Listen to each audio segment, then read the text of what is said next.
Hey everyone, Jarrad VK3BL here, and I've been doing, I guess, a little bit of a series over the last couple of days, covering some topics that have come up on the Ham Radio Facebook groups. And today, I wanted to do one that covers a topic that fairly often comes up, and that is what it is to be a ham radio operator, or what ham radio is really about. Um, and so you often hear from time to time things like, oh, the good old days of ham radio have passed, or FT8 is killing ham radio. It's, no one uses a microphone anymore, or oh, the microphone's killing ham radio. No one uses a Morse key anymore. Or if we want to get really specific, oh, the new iambic paddle Morse keys are killing ham radio. No one uses a straight key anymore. So there are straight key clubs. And you hear stuff like, oh, people who only get on 2 meters and 70 centimeter repeaters, they're not real hams. You've got to have a HF station like the one behind me, or maybe you need to have a linear amplifier, or, pick an aspect of the hobby, and you'll find people who say that if you're not involved with it, you're not a ham, or you're not a real ham, whatever a real ham is. Now, I'm actually going to explain what a real ham is, and hopefully we can all agree on it. I bet we can't. A lot of these contentious topics are contentious because we can't all agree, but I think, as someone who's actually educated in social science, if there's one thing I can probably share some insight into with my viewers, it's what is the core philosophy or the core ethos behind ham radio. So I'm a bit of a student of history. I've done my reading on this one. So if you do want to challenge me on it, by all means, post away in the comments. Please don't say if you don't have a straight key and know how to use it, you're not a real ham, because I'm not going to buy into that argument. I'll warn you right now. And also, I won't buy into the argument if you just have a handheld, you're not a real ham. Now, speaking of handhelds, I recently got this one sent to me. A lovely lady called Cherry, sent me an email and said, would you like to try out our new product? And this is an Alliance, or Islands. I'm not quite sure how to say that. I better verify that. But it's a DMR radio. And apparently it's the first DMR radio on the market that allows you to enter everything in via the buttons on the front. You don't have to plug it into a computer and use a code plug. Now, I've got no idea what a code plug is, so maybe I'm not a real ham. But I'm going to find out in the following weeks, and that's going to be a bit of fun. So I'm going to talk about that soon, and it actually looks really well made. So anyway, slight diversion. You'll see me talk about this in a later video. But certainly, if you've only got a DMR radio, you're definitely a ham. Well, you probably are. There is one caveat. So I think we've covered all of it. I'm just trying to think, is there any other criticisms I've missed? Oh, yeah, sorry, there are a few. If you don't own an oscilloscope, you can still be a ham, believe it or not. You don't have to have an oscilloscope. If you don't build things, you can still be a ham. Now, if you only build things and you very rarely use them on the radio, or you only get on the radio and transmit to say, hey, is my new transmitter working? You can still be a ham. So there's only a few things, really, I guess one thing it boils down to that is essential to being a ham. And I'm going to go into what that is, but let's reflect a little bit more first. Now, if you look back to the core, I guess the core of the ham movement and sort of why it became popular, obviously in the early days, there was the discovery of wireless transmission. Marconi transmitted across or from somewhere up the top of east coast of America over to England. Never bothered to remember exactly the locations, but the point is, he made this long distance transmission. Someone heard his little beep beeps, and the race was on. Let's explore this this great thing called wireless. So That's where it all started. A lot of people got excited about this new way of communicating. And there is a hint of communicating. And it wasn't long before the average Joe, or the Renaissance man, perhaps they were called back then, got interested in trying to replicate Marconi's experiments in their own house. And they applied. Initially, they just did it, and then at some stage, the government decided you needed to have a license, and especially when, I guess, commercial wireless services became more common. And you had to get a license. And what was the license for? Well, it was for experimentation, and I guess what they called at the time self-training in radio communication. And that still is, I guess, the core argument that the government uses to provide ham licenses. It is for self-training in radio communication. Now, as much as that is an important aspect of the hobby, and it is something that we all do, even if we buy stuff off the shelf, even if we just have a handheld, for example, we're going to learn about some of the fundamentals of radio communication. Some of us will learn just with a handheld that transmitting indoors is not as good as transmitting outside. And we might ponder why that is, and we might come to the conclusion or do some reading and figure out that, hey, these things called walls, they kind of block wireless signals. So it doesn't matter what you do, with your license, you're going to self-train in radio communication. Even if you're just a handheld user, even if you're just building circuits that use RF frequencies, you're going to learn something. So that aspect of the hobby is covered. We are doing the right thing by our governments. We are self-training in radio communication. But, and this is where I may get a little bit contentious, but hopefully not too contentious, that isn't the core spirit or ethos behind ham radio, and that isn't what makes a real ham. That's incidental in some respects. Now, this is where you've got to look at a little bit more history. And this is where you go back to, I guess, the golden days of Hiram Percy Maxim. For those who don't know, he was the founder of the American Radio Relay League. And there's a hint once again into what a real ham is in the name of that organisation. American, we can ignore that part, although there was pretty much only American ham. It was only popular in America to a significant extent at that time. But if we just think Radio Relay League, well, we can probably get rid of league too, because that just means people. And then we can think of radio and relay. We already know that the radio part refers to wireless, so we can ignore that. And we need to, I guess, focus on what does relay mean. And in that sense, they just mean a race. And if you think of a relay race, we probably all did them at sport in high school, even though we probably sucked at them. I know I did. Very uncoordinated, completely useless at sport, a few standard deviations, terrible at it. Probably would have got diagnosed with all kinds of disorders if I was a child nowadays, but that's all under water under the bridge, right? Let's think about that idea of a relay, and that is passing the baton between each participant. Or in the American Radio Relay's founding purpose, the idea was to be able to pass a message between each ham radio operator. Why was this important? Because it was, I guess, in a sense,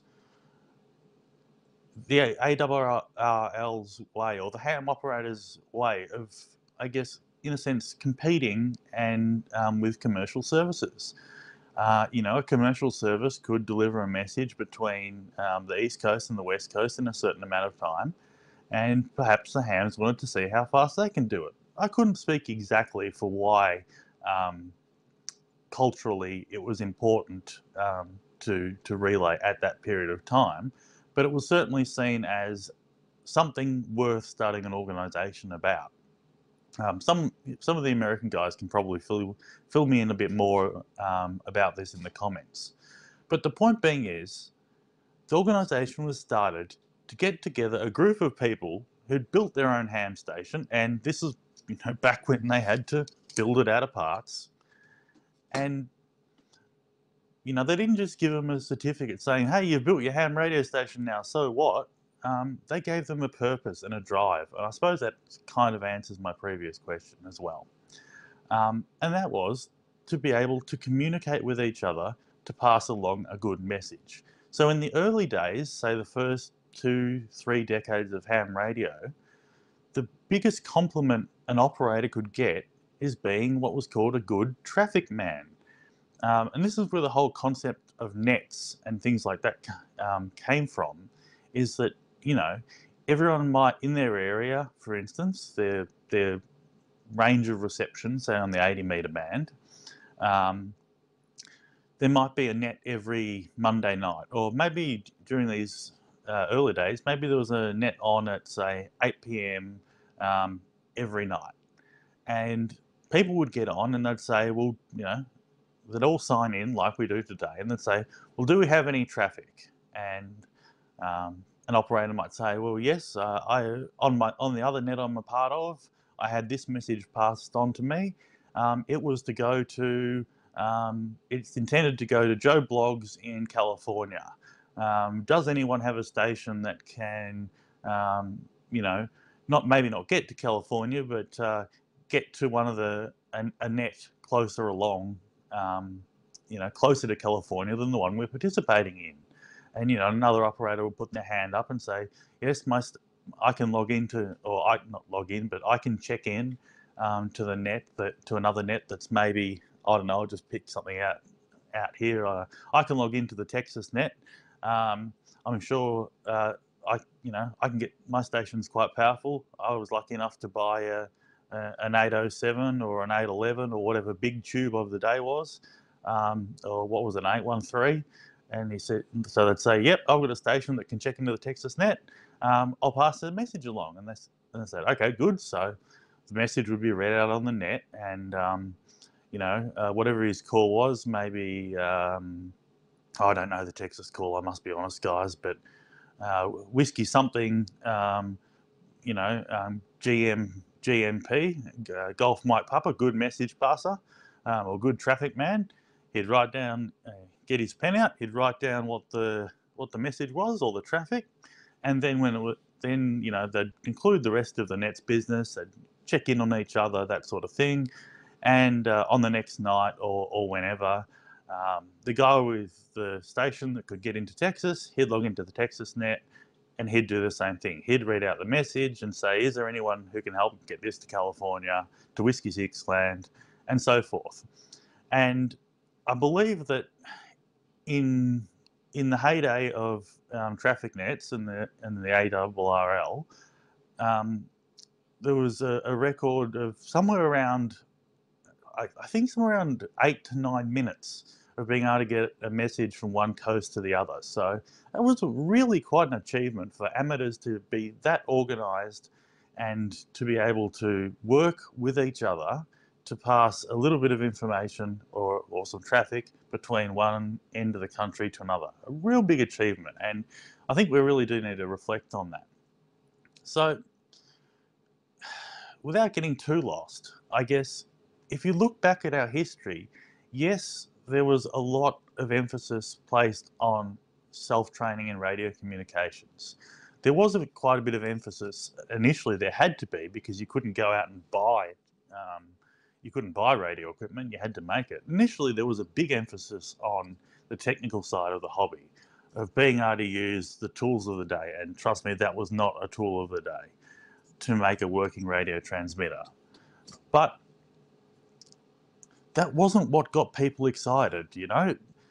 The ARRL was called the American Radio Relay League. It wasn't called the American Radio Builders Association. So I think we've got to pay a bit of attention to that and think and really ponder why it wasn't called the Radio Builders Association and why it was called the Relay Association.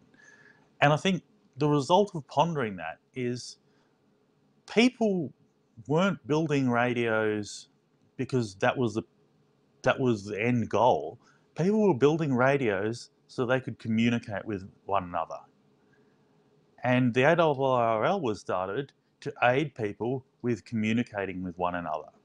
And so I think my personal view is if you ask what a real ham is, it's someone who likes to use radio technology or technology in general to communicate with his fellow human beings, and in this case, his fellow licensed human beings. So that's why I can easily turn around and say it doesn't matter if you use handhelds, it doesn't matter if you use a straight key, it doesn't matter if you own an oscilloscope, it doesn't matter if you own a HF station, it doesn't matter if you only own a backpack station. What matters is communicating with one another. And that's where some of the other, if you look at some of the, I guess, ham values, the traditional ham values, that's where some of the other stuff comes in. The idea of Elmering, of helping out, of mentoring the up and coming hams, of helping each other out. You know, one of the values was always assist a ham in need. All of these values are all about helping each other so that we can communicate with one another. And I think that's what a real ham is. A real ham is someone who helps other hams, who uses technology, radio technology of some description, and who communicates with one another. Now, I'm even happy to extend that definition to what would traditionally nowadays be called a maker. And that's someone who maybe builds an RF circuit and then communicates with their RF circuit building club, be it a UBitX transmitter or something similar, on a Facebook group. Even if they're mic shy and they only get on every now and again to say, testing, testing, 1, 2, 3, does this work? I'd still consider them a ham because they are still communicating with other like-minded folk. They are a licensed operator and they're enjoying themselves. They're probably helping other people out. So I think that's something we really need to remember, because there's a lot of, I guess, negativity floating about. There's a lot of pining for days past. You know, maybe people are worrying, not worrying, but maybe people miss the days of the high sunspot numbers where you could work the world on a wet noodle. Maybe people are missing the days of valve transmitters. Maybe you know, people are looking down on the fact that you can work the world more easily now with digital modes than you ever could before. Well, I don't think any of those are really a problem. And I think the more we dwell on that sort of negativity, the more we detract from what it is to be a ham, and especially what it is to be a good ham, and that is someone who communicates with others and someone who helps other hams. And I don't think it's very helpful to say, oh, well, you know, you may have got your DXCC worked 100 country certificate, but you didn't do it with a straight key, so, you know, your certificate's not as good as mine. Believe it or not, you know, those debates do come up. So I encourage everyone to think about that, and please let me know in the comments if you think I've missed something here. I guess I probably did miss the fact that we are self-educating in radio communication, but as I said, I believe that's incidental. That's something that happens from the desire to communicate with your fellow hams. So I'll wind it up. Please give me a feedback. Please let me know what you think. I won't censor your comments unless they're of a personal nature. That's the general rule here with Rate My Radio. As long as you don't attack anyone else, as long as you're helpful, your comments will always stay on our channel. This is Jarrad Victor Kilo 3 Bravo Lima saying 73 and be a good ham.